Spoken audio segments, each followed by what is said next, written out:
Hey everybody, I'm Kelly Albrecht. I work with Last Call Media, and I'm here with, I'm going to introduce himself. I'm Rob Bayliss, and I'm also with Last Call Media. So we're going to present on DevOps in general. We're going to start with what are the reasons why an organization will want to use DevOps. We're going to think through kind of an intuition-based rationale. We're going to follow it up with some of the research that's out there. And then we're going to look at how, once we know why you would do DevOps, we're going to look at some ways how you might start, how you might improve, and how you might sustain your DevOps practices. And talk a little bit, in each one of those examples, talk a little bit about what you will see if you start doing some DevOps things and doing them well.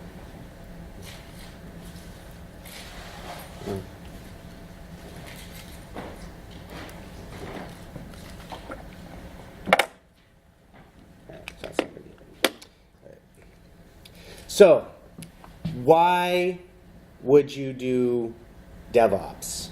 Does anybody doing any DevOps activities? A few people, not many in the room, so this will be good.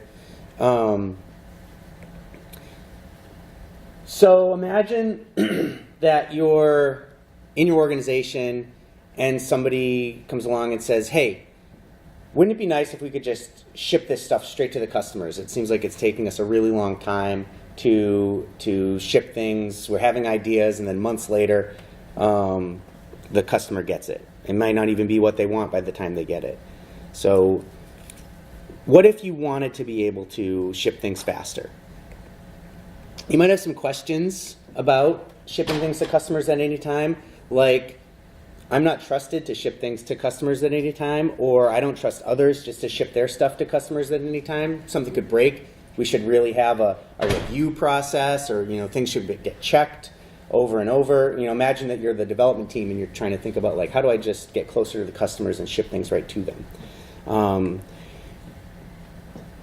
If you have a sense of wonder in your organization, you might wonder, well, how do we improve this trust? How do we improve our process? How do we get to the point where we might be able to ship something to customers at any time? You can work through this as a team. My experience, though, is that a lot of teams that are trying to figure this out, they reach this seemingly unsolvable problem. If this seems like it's not a problem for your team, then this is a pretty privileged place to be. But a lot of organizations have set themselves up with these very firm phases. So imagine that you're on the development team all the way to the left in the process of an idea going from to do to done. And you do your development work. And done for your team is just that it's on to the next team for something like functional testing. We want to test that it's functioning. If it's not functioning right, it gets kicked back to development. But if it is functioning right, then we should do some more testing. It makes it to performance testing. These phases are different amongst different organizations, but this is roughly the situation. So this is a solved problem for most of us. This is an easier thing to not feel like you have to do in web development. But this is where DevOps comes from, where the idea is to get development and operations closer together. But what's happening here is that an idea, in this way of doing things, an idea goes into development, an idea that is intended to delight customers, but it's got to make its way through all of these phases before it gets released to them maybe months later or longer. And what's happening with this idea is that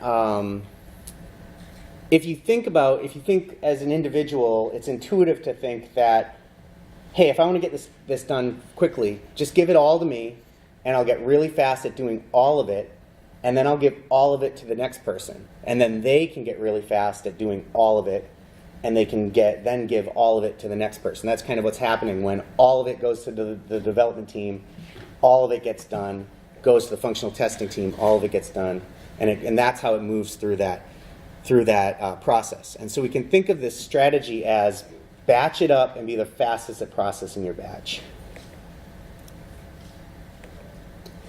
We can test this batching strategy with, in Agile workshops that I do, we do a penny game to test this with people.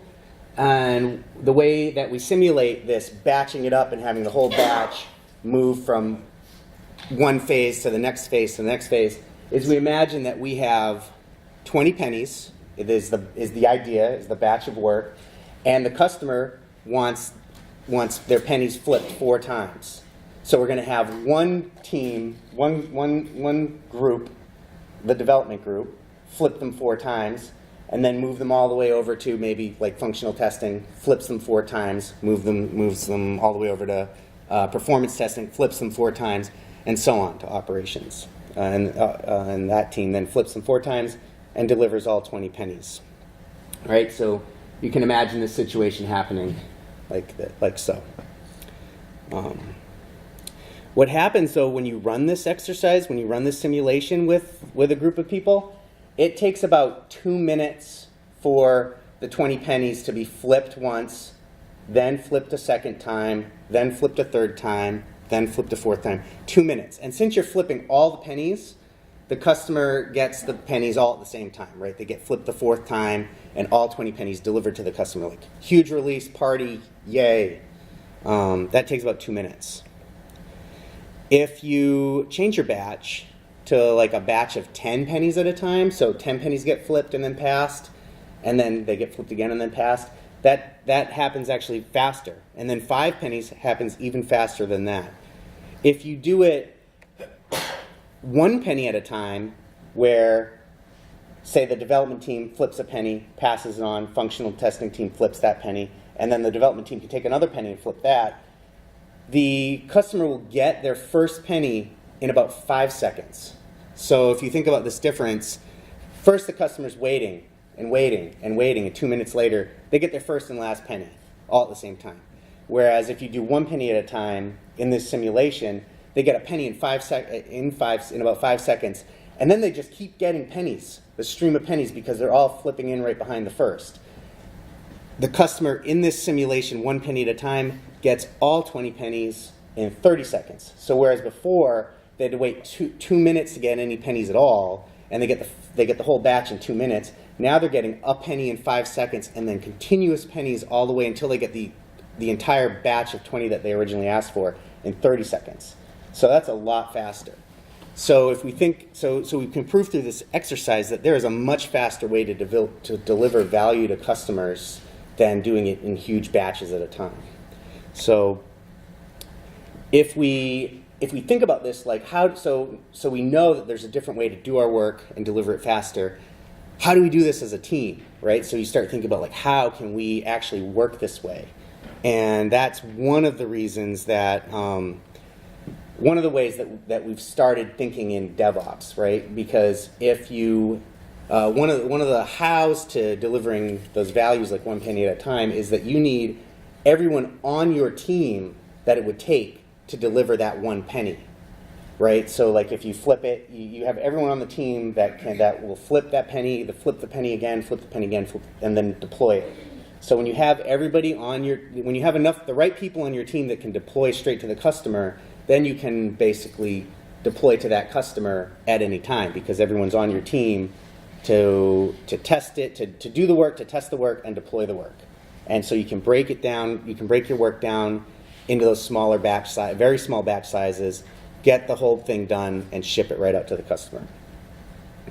So DevOps is how we do that, by having everybody on the same team necessary to release work straight to the customer.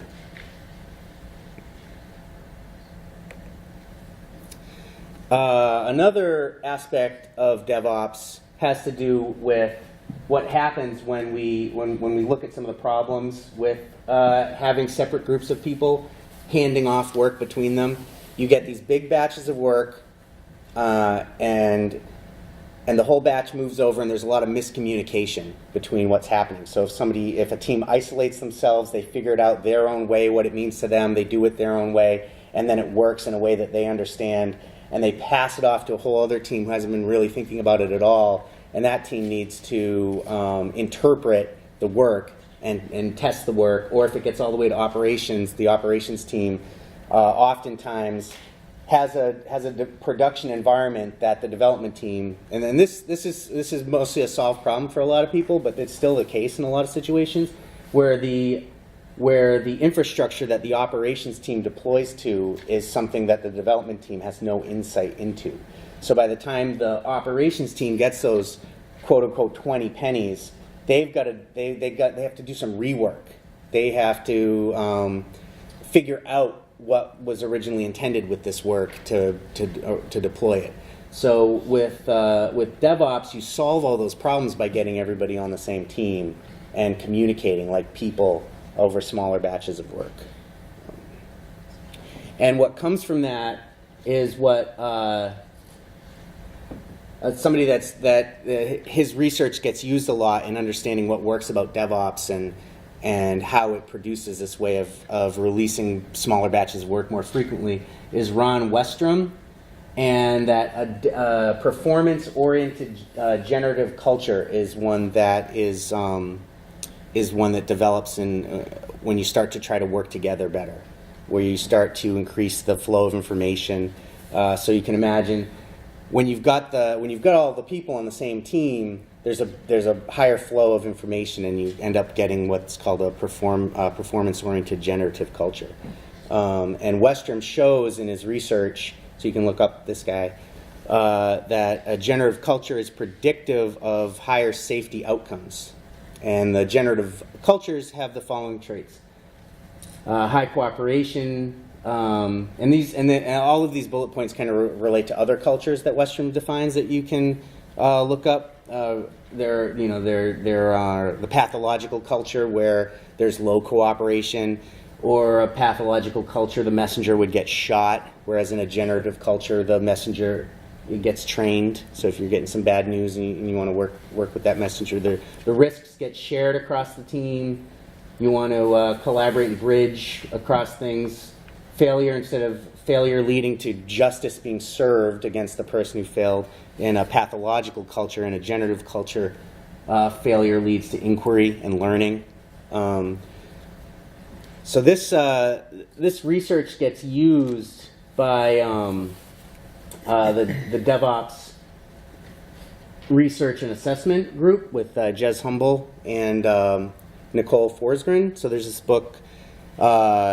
They do the State of DevOps, which you may have seen with Puppet Labs, and also most recently all of their work has been written into Accelerate, which is a pretty good book to jot down and check out on some of this stuff. So we're not going to try to get through some of this stuff so we can get into the how and the what faster. But the highlights here is they've done a lot of surveys and process those survey results to draw conclusions of what impacts what and what's predictive of what.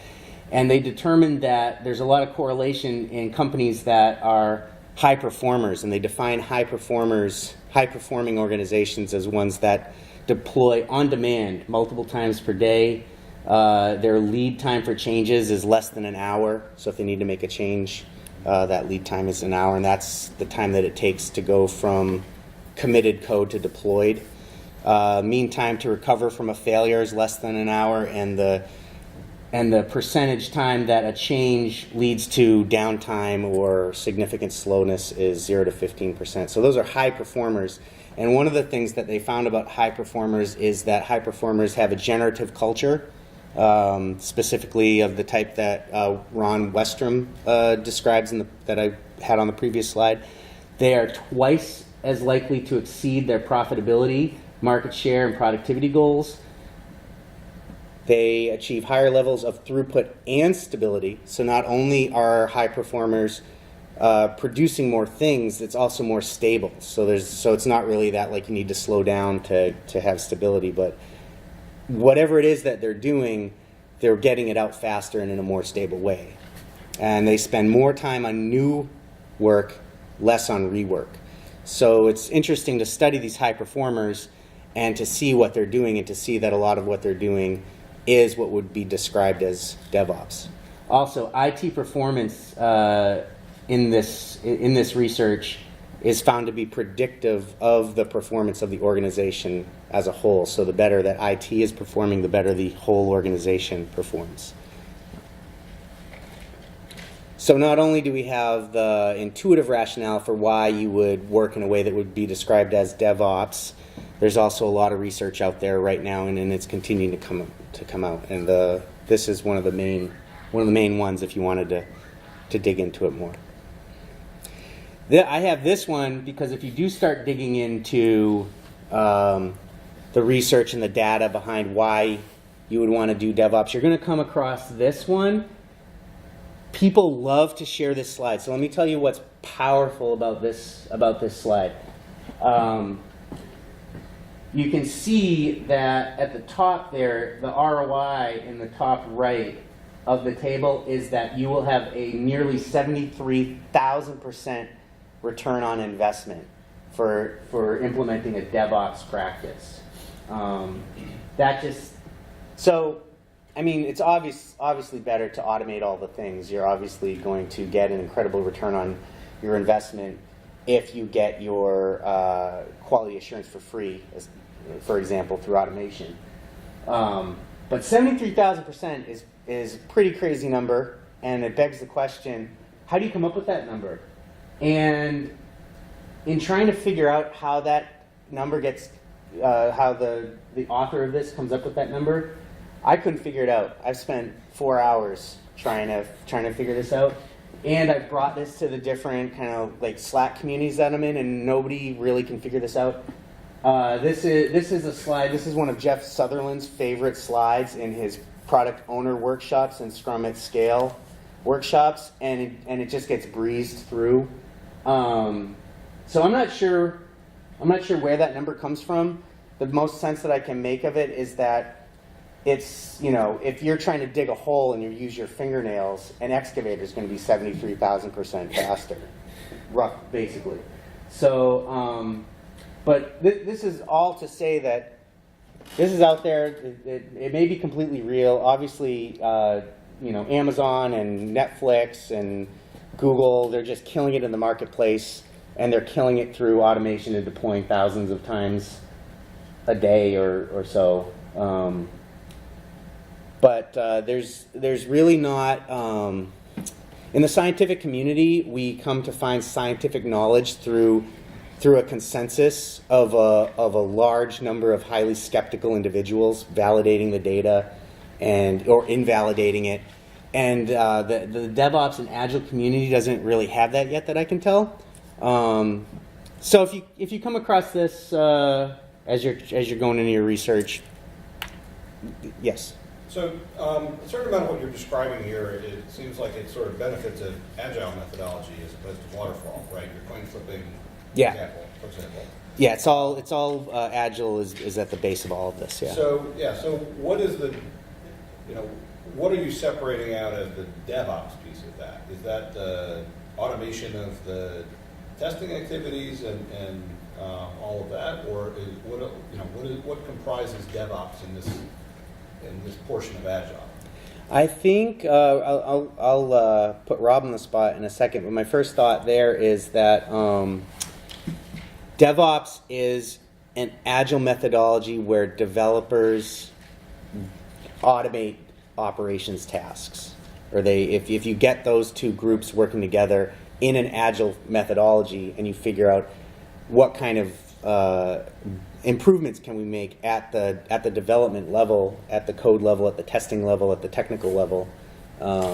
That's where it gets into DevOps. And DevOps, the word is just development and operations, just smushing together. So when you get those people together, working together, if you have the developers and the operations team working together and they're improving their workflow, you start getting things like continuous integration, continuous delivery. Do you have anything to add to that? No, I mean, I think the two are pretty inextricably linked in the sense that, like, to have this sort of high-functioning team that you want to have for a DevOps methodology, you need some sort of a process that's going to allow you to batch work through that system in a streamed way rather than the waterfall method. And so I think in that sense they're not really separable. But yeah, does that answer the question? I guess, yeah. Yeah. Well, like, I'll get back there in a second. One thing that I'll say is that the tool that we're going to base a lot of our conversation on after the why piece, that tool also has an agile measure, and to think about the difference, you can think about it with the statements. So with the agile statements, it's really focused on like how you're thinking about breaking down your work, how you're thinking about communicating about your work. DevOps will all that stuff too. But also, in the DevOps measure, you need all these statements like, is everything in version control? Does your code have a majority of test coverage? So it brings in all of these more kind of tactical things that relate specifically to the type of work that those teams need to do. Yeah. And those tactical solutions are what DevOps has become known for. So when you ask somebody what's DevOps, you're going to hear about server stuff. But underneath all of it is this better way of working together. Right. And I think that way of working doesn't necessarily subscribe to one of the agile methodologies like Scrum or Kanban or whatever. It's more of like Agile and DevOps have similar goals. And so that's the overlap. Okay, great. Yeah, Agile is different than Scrum. Scrum is an Agile methodology, for example. Yeah. Was there another comment or question? Just who is in operations? I'm trying to visualize the working. So I think it's really interesting for our community in that we historically haven't had a lot of operations teams. I've worked at a couple of organizations that have, and on a Drupal project, what that typically means is you have the development team, and then there's a team that work gets thrown over the wall to deploy. So you have like, typical like sysadmin, like picture whatever you have in your head for a sysadmin, sitting there with no knowledge of the code that is pushing work out. And the idea there being that the people that are deploying have no knowledge of how it was built or how it might fail. And then the development team has no knowledge of what production looks like or how to actually release to production. So that's kind of the separation that you might see in the Drupal world. Again, that's not something that, like that specific problem of having a wall between those two job roles is not really something that we deal with a lot. Because I've seen the development do all of that. Yeah. In a large, more old school organization, you'd have like the IT department managing the servers. And if you're the web team and you want to get your site deployed on one of those servers, you do your work and you give it to the operations team, and they put it on some server that might be in a rack next to a Microsoft server or something for email. They're managing how all that stuff happens. And then the idea is like, all right, well, let's get everybody working together to get this stuff out faster. We have one more question. Well, we have two small comments. 51.03 hours is 729 times more than 0.07 hours, which is 72,900%. Yeah, the math makes sense. Is that what you're saying? Like in the table, I don't know where. Well, if you want to try to figure out like, well, how is the defect rate of 0.073 determined? Where does that number come from? And also, what does operations and maintenance mean in this particular scenario? He does have like so. This is Dr. David Rico. He's got a website that looks a lot like this slide, and he's written hundreds and hundreds and hundreds of pages, and it like kind of makes sense as you dig into it. But each paper has like I wonder where this came from, and then you find the paper that came before that, and it's like it just keeps going, and I haven't reached the bottom yet. Really, what I was going to ask is if your slides would be available. Some of what you have is the citations. I think would be really interesting. They should, yeah, they will be. Yeah, I'll post them. I'll ask the organizers what they want me to do with it. But yeah. There's another book by Capers Jones called The Economics of Software Quality. Yeah. Yeah, like these numbers do come from something like they back like before I was doing software development. They would have like software, does it say, like software inspection, right? This like kind of this process of like inspecting the software. And so one thing I can make sense of this is that when you do that, in studying how the software, the efficacy of the software inspection process, maybe it's that they would find and fix 3 defects per hour or something. So it costs an hour to find 3. And then, so like that's the row that I think like, all right, well maybe that's the one that makes sense, and then there's calculations up and down from that. So it might make sense. Yeah. Pagan inspections. Yeah. So it's like but it's not clear. It's like I haven't found. I have to add this caveat because I can't. I have this slide up here, but I can't explain it, and I can't find anywhere that does explain it. So like the slides are available online or on Yeah. the Drupal Yep. site? Yep. Okay, so there's a lot of reasons why to do DevOps. Those are some of the biggest threads to follow. So, but how do we start? And if we do start and we improve, and what will we see?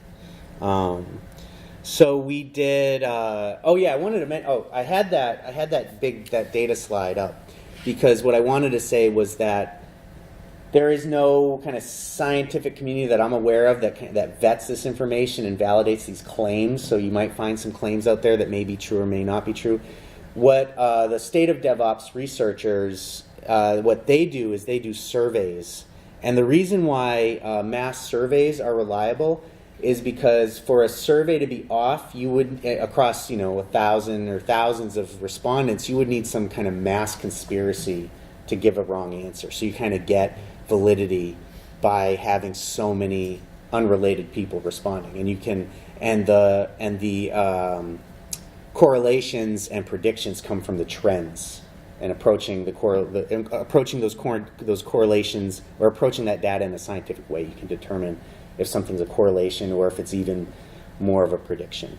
And so doing these surveys, the way that they do it and the way that the tool that we use to generate our agenda for this talk does it is you have a positive or a positive statement that high-performing DevOps teams do, and you ask for a response to that statement on what's called a Likert scale. So it's kind of like I strongly disagree, I strongly agree. Okay, so what we used was our statements are basically like, how consistent are you at this thing, or how true is this thing in your organization? And it's either not at all true, or it's rarely true, or sometimes true, or often true, or it's consistently the case that we do this thing. And so what they do is, that's a really great way to gauge, to find out like if organizations are consistently doing a thing, and are those organizations that correlate to high performers, and then you can kind of get what do high performers do. So what we did was we asked as many people as would respond in an extremely short amount of heads up time. So this is not the state of NEDCamp DevOps by any means, but it was a kind of cool way to generate our agenda. What we found was, actually I'll go over to it. There's an overall score from this tool, 76%. Take it for what it means to you. Really, the point of a continuous improvement tool, which is what this is that after going through some of these statements, if you were to respond again, you would hope that it's like 80%. It's just better. You're more consistent at the practices at the statements that the tool is trying to help you with. And then what the tool does is it orders from lowest to highest, the ones that need the most improvement. And so we're going to talk about these things. We're going to talk about how you might start doing each one of these things from the top down until we start running out of time. Yeah. Yeah. And so, why don't we actually stay on this page too? Okay. I feel like this is even better to. Sorry. Before you jump into that, can you talk just really briefly about the difference between working on a product versus doing like agency work? Because we have a hard time in an agency coming up with the reasons to do thorough testing, for example. Yeah, I think that's a really valid point. there is a very different landscape between product work and agency work. It's one I'm certainly very aware of. I work day to day on mass.gov, so I'm embedded in a team over there. So that's essentially a project that I'm on, for the long term. And they treat their work as a product. Exactly. So, yeah. Meanwhile, I'm also the CTO of a Drupal agency, and I'm dealing with a million projects that are happening at once. We have teams working on many different things. We may set a project down, pick it back up later. I think there is a very different approach here. I think that most of the practices that we're going to talk about are things that can be followed in both situations. But yeah, you definitely need to adapt for whichever environment you're running in. So like if you're in an application single product environment, you're probably going to put more focus on like the monitoring and metrics behind that one application. Whereas if you're dealing with many, you may not be going so deep on the monitoring metrics of each one, but it's likely that you're going to want to, at least at a high level, know the health of the portfolio that you manage. One thing that I do want to comment on that too is that I think in a classical agency mindset, you might find yourself saying all the time like, well, it would be great to have tests, but the client doesn't want to pay for it. Or it would be great if this project were fully accessible, but that accessibility budget got cut. And what a DevOps mindset gets you into is shifting all of that stuff to the left. To do it like, so just the same way that operations got shifted left to now it's development operations. The security of your application is a consideration from the beginning. The accessibility of your application is a consideration from the beginning.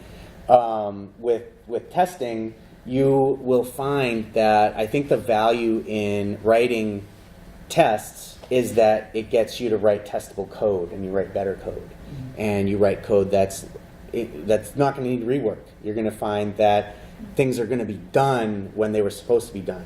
And it's not that you're going to start the next project and you're going to have the last project stuff coming back at you as unplanned and unpaid work probably.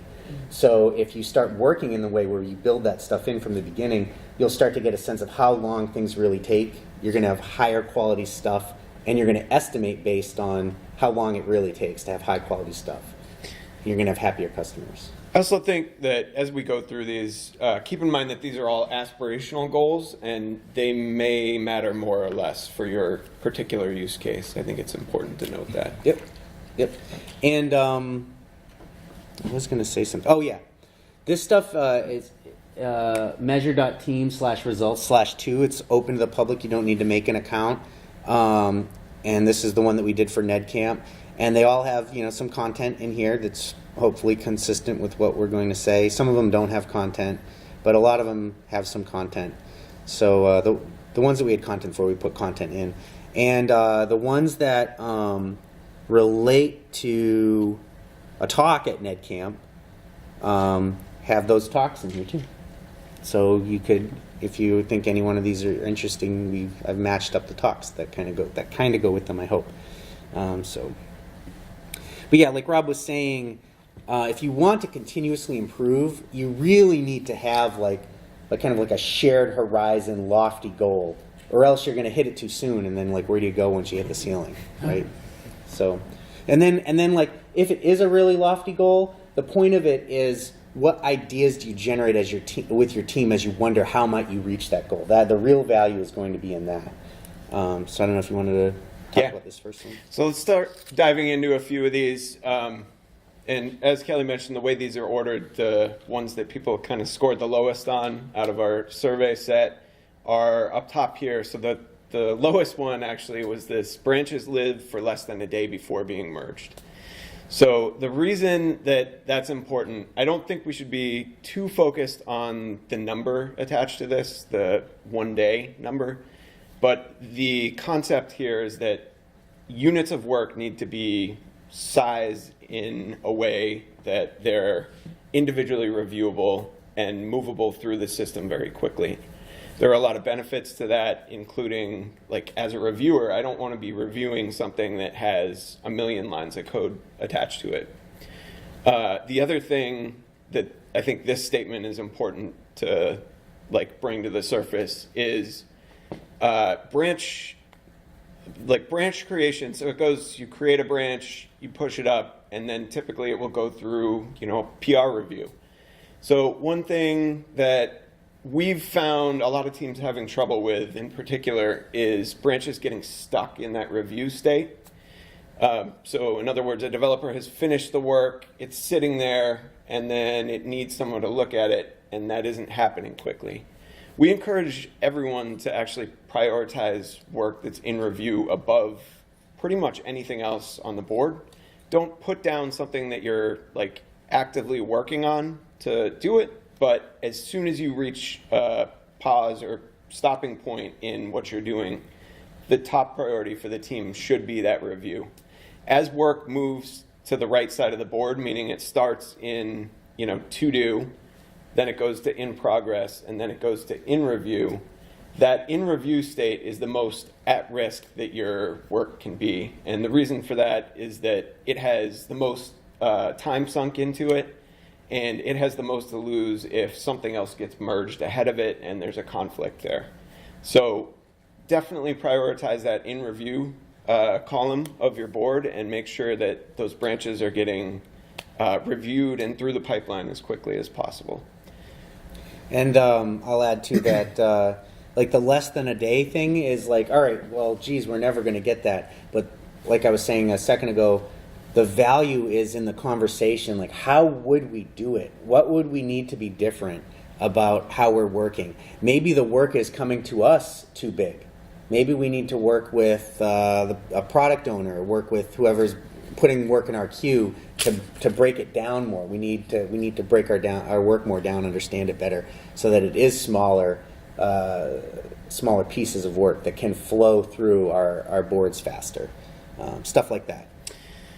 Yeah, along those same lines, on the development level, there are even tools that we can use to break that work down a little bit and make it more manageable. So there are things like feature flags. So if you're adding a new feature to your existing application, you can use what's called a feature flag to allow that to be turned on and off independently of anything else that's happening.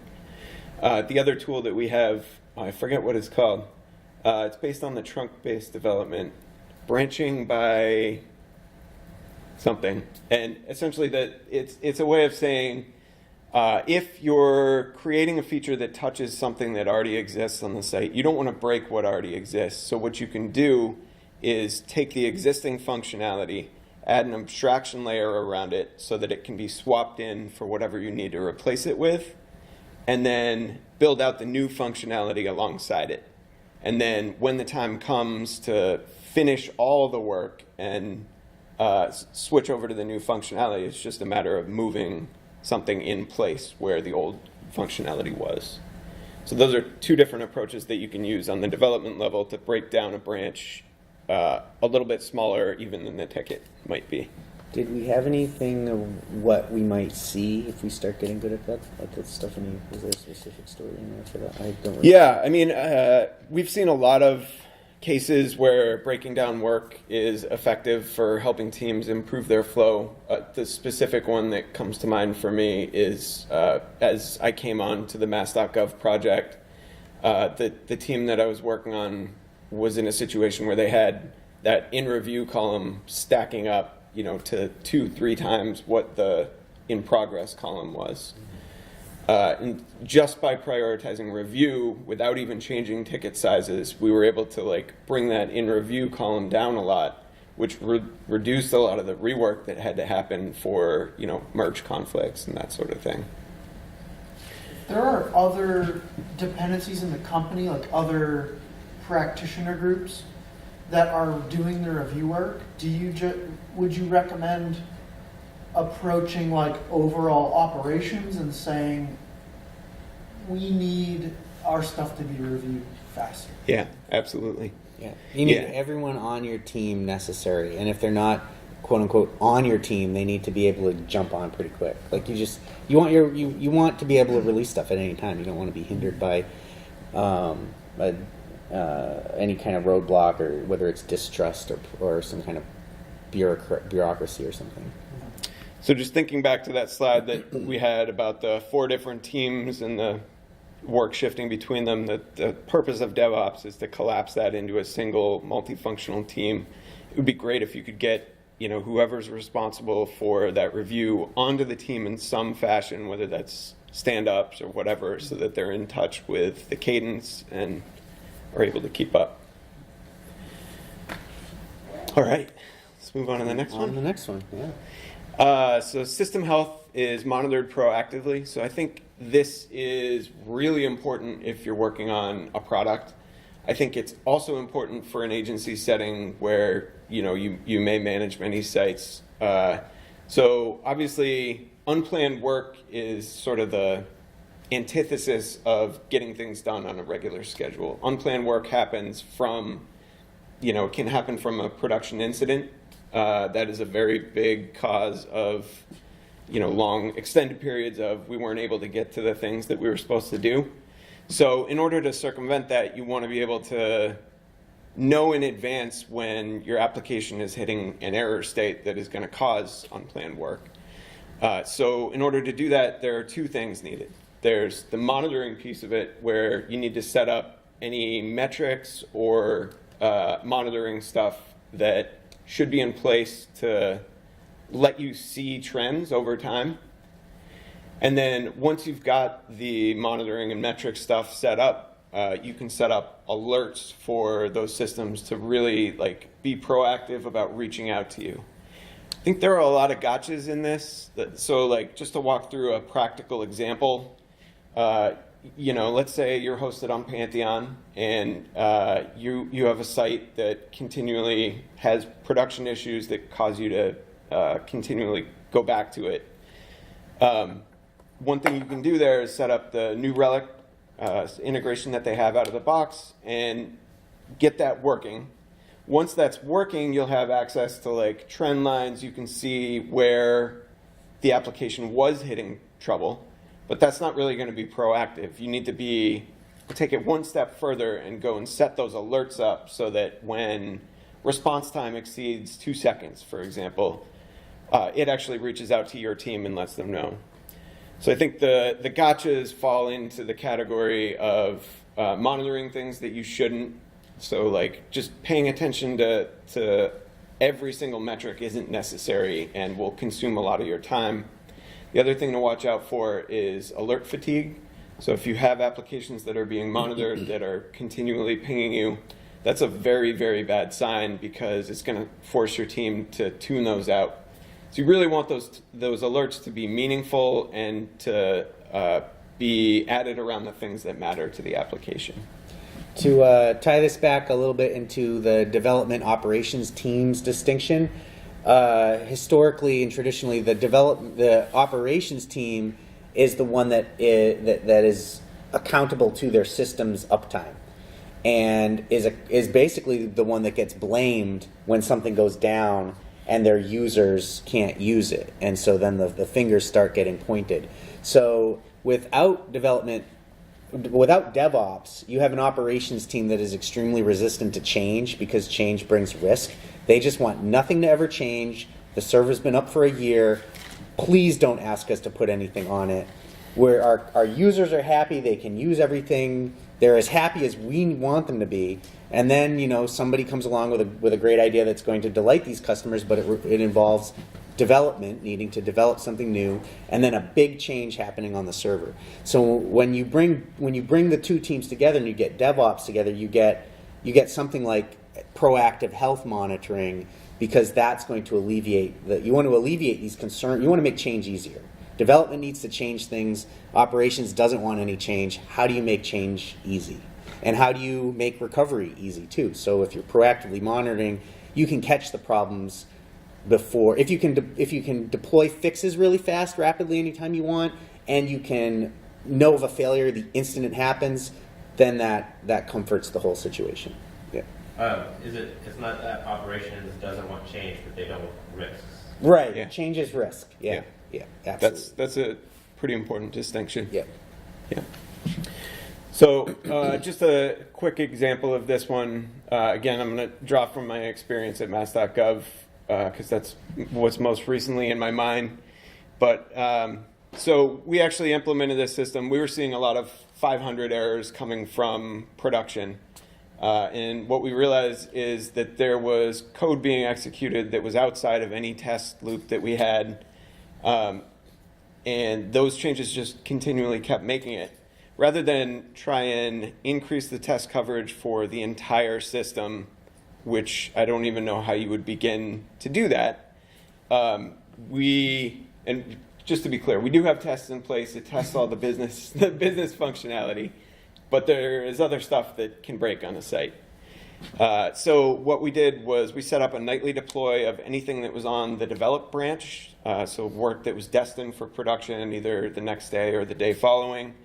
And we have that deploying nightly, and then we crawl through a representative sample of every content type on the site to make sure that it doesn't respond with a 500 error. So we're really getting ahead of any of those 500 errors by checking code before it goes to production. The other thing that bought us that we didn't even expect to get was performance monitoring. So we were hitting, I think it was 1,000 of each content type every night. And that ended up giving us a really clear picture of how the site was performing day to day. So if yesterday a commit got pushed that really killed performance for the site, we could see in the new relic graph for the CD, continuous delivery environment that we were crawling, that we had a huge spike that day. And that allowed us to get in front of performance problems too. So just setting up this kind of process around making sure that your code and your infrastructure are both performing well can really lead to some unexpected positive consequences. Before we move on to the next one, I do just want to make sure to add that I think we kind of skipped over it a little bit. Starting with this you don't have to start at 100 miles an hour. You can set up Pingdom or something on your website, any sort of you probably already have that, and you probably just intuitively set that up. I need to know when this thing goes down because I want to react to it. So it's just that strategy just maximized. Yep. Or just you keep doing more of that and improving on that. And in the agency setting, I think this applies especially in measures that you can take across the portfolio of sites. So if you can script a Pingdom check for every site that is under your kind of care and feeding, that's even better. Cool. All right, this next one. The majority of primary business value has test coverage, and these tests are to be run whenever code is committed. I feel like you touched on this one a little bit. You could, if you wanted a loftier goal, you could say 100% of test coverage, but we'll start with, there's a distinction there, I think. Yeah, right. I think this one is particularly contentious for us in the Drupal world. As we build Drupal sites, there is a layer of functionality there that needs to be checked, and it's your business logic. Anything that's mission critical to the operation of the site does need to be tested. The other stuff, I tend to be of the opinion that you don't need 100% test coverage, or probably that it's even impossible to get 100% test coverage of your Drupal site. The important idea here is that those tests should be run extremely frequently. They should be fast if you can make them fast, and that you just want to shorten that feedback loop between the time that a developer pushes a change that breaks something and the time that they find out about it. The faster they can find out, the less chance you're going to have to do rework in order to fix it. What else did I want to say? So, hey Rob, I have 0% test coverage. Yeah. How do I get started? That's a good question. Yeah, so I think the first step in getting started with test coverage is actually getting a test system in place. If you're not using anything, I would recommend Behat as kind of the most beginner-friendly way to get up and running with testing. There's tons of documentation online about how to do that. And once that framework is in place, you can start adding what are called regression tests. So as you find issues, anything that requires you to stop work and fix immediately needs a regression test. So that is kind of like the entry point into testing. If you are just checking that the things that you've broken in the past are not breaking again, that's like a good first step. From there, you can kind of iterate into adding tests as part of your new feature development and working like the specification language. BHAT uses almost like a user story format to kind of write tests. So you can work those specification details into like generating a ticket. Maybe a project manager is writing those. Yeah, I was going to ask you about that because I remember when we were getting started, it's kind of hazy now, but I do remember when we were getting started, we started thinking thinking more like how it would get tested. So Yep. rather than just having big ideas and someone will, part of doing it is figuring it out, there was more of this like figuring it out as if it were going to be tested. Yep. You know, so you kind of change the way that you're whoever's coming up with these ideas can start this test coverage journey with you by thinking in more of like, how will this be tested? How will this be demonstrated? Cool. All right. Next one.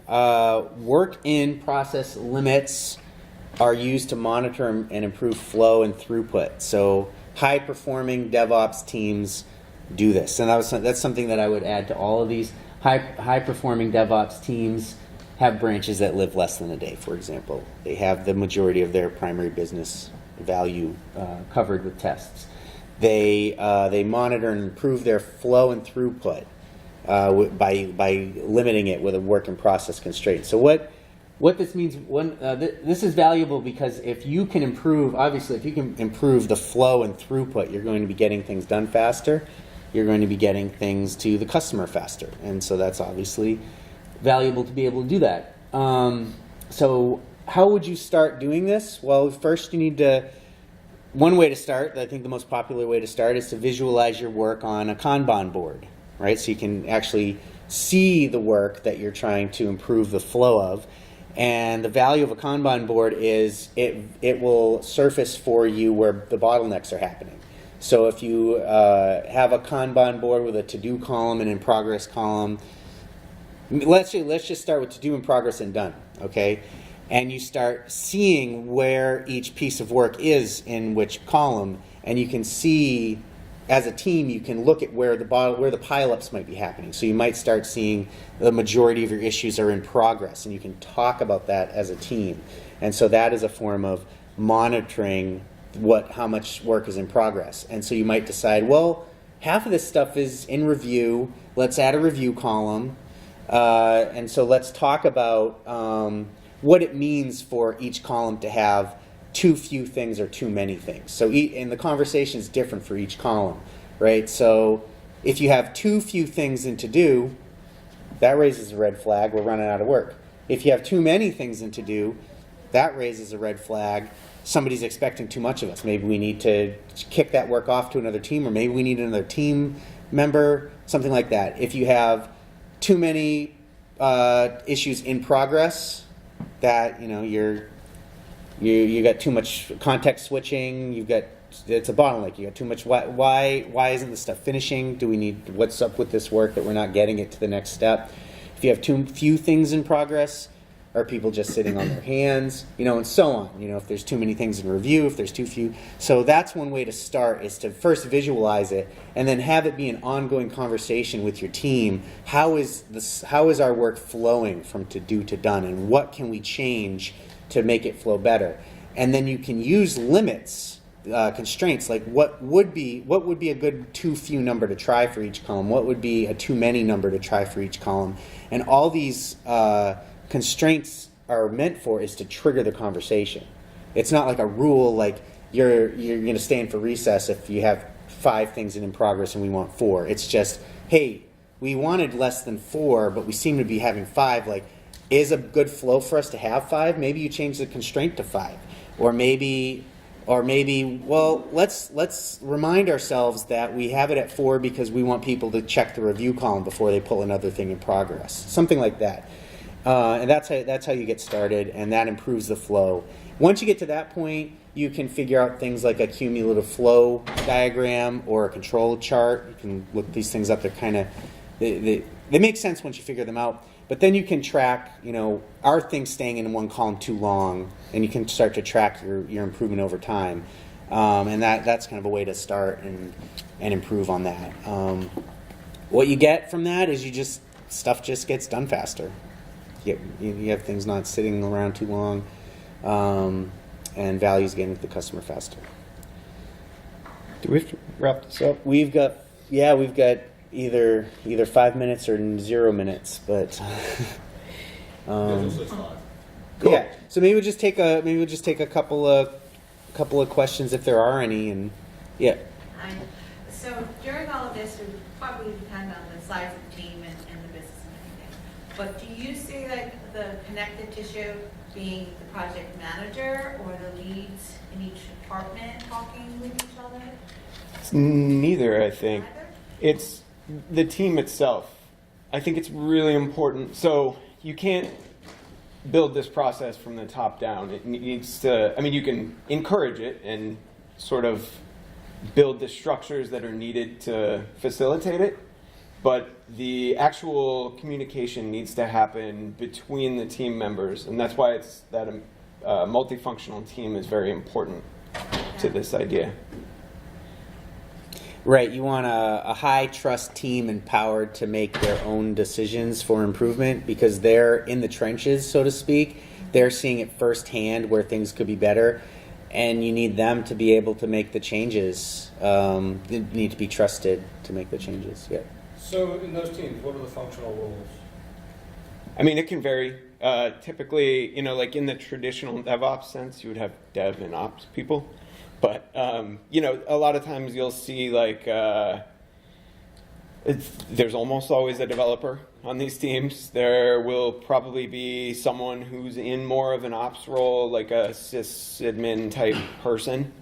There can be a QA person. A lot of times in like a agile setting, there will be either like a PM or a Scrum Master or somebody like that. There can be, I said QA person, yeah. UX person. It really UX. depends on. It really depends on what you're trying to get from to do to done. You just want everybody in some way on that team, so there's not you don't want to have to depend on a third party to your team to get something done. Yeah, and I think that's really the thing is that you won't really know starting out who you need on that team.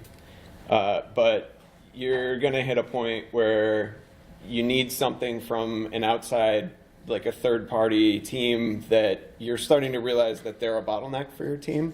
That's when it's time to grab one of them and pull them in, whether that's full-time or part-time or occasionally.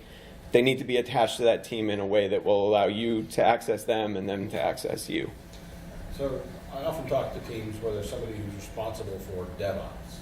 So what does that person do?